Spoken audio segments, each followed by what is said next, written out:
The Lakota people are a strong people.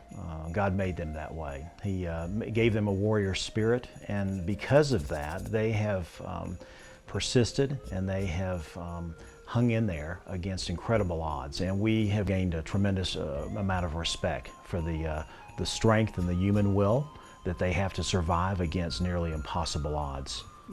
Life is tough here. There are a lot of people here, thousands. There are not enough homes. People are overcrowded. Things happen in overcrowded situations, things that you wouldn't even think of. I think the overcrowding does affect our people in different ways like that. I mean, overcrowding can probably lead to increased domestic violence. It can probably also lead to more drug and alcohol use.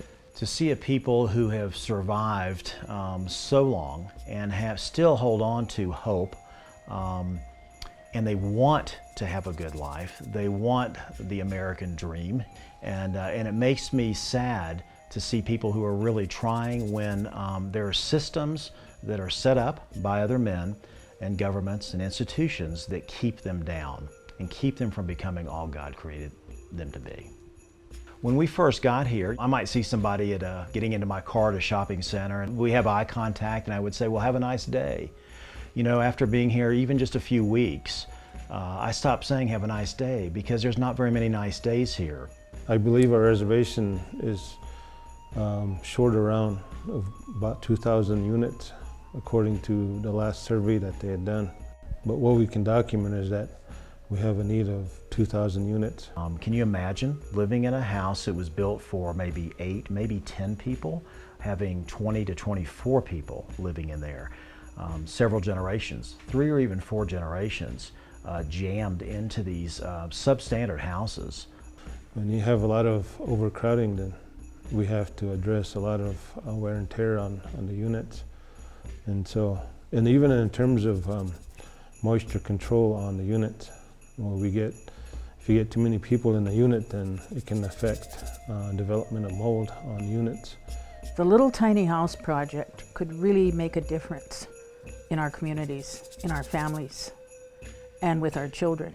They would have their own sense of place, and they would have their own sense of peace coming with that house as well. Once people see this first one come up, you're going to see this excitement grow and grow and grow. And people are going to want a little house. We don't want to do this whole home for a family. We want the family to work with us because it's their home. You know, every nail that they pound, you know, that's going to be their labor of love. I'm very optimistic and hopeful, as I know the people will be when they find out what Serving Church intends to do. They're not just giving them a handout, they're giving them a way to participate and to improve their own lives through an addition to their home. That's going to help in so many ways. You know, with overcrowding, they're going to, I think for the first time, be able to experience a little more of what we might consider to be a normal American life. We want to reinstill that. We want to recapture that spirit of self-sufficiency. The approach that Serving Church is taking of letting them invest from the beginning in improving their lives through additional housing is going to make a difference in people's lives here. Well, first, we hope that many of the churches we have an ongoing relationship and their leadership will want to come out and be a part of this exciting project. And then we're going to reach out to other churches because we want to develop new and positive relationships where we learn about each other.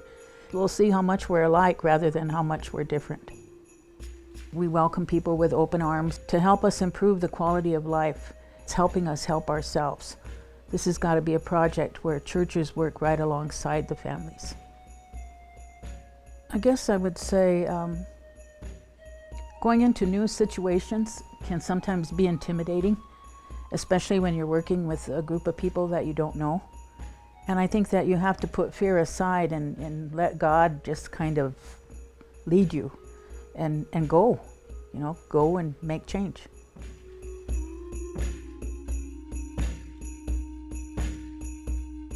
Yeah, we invite you to come and help be part of the solution.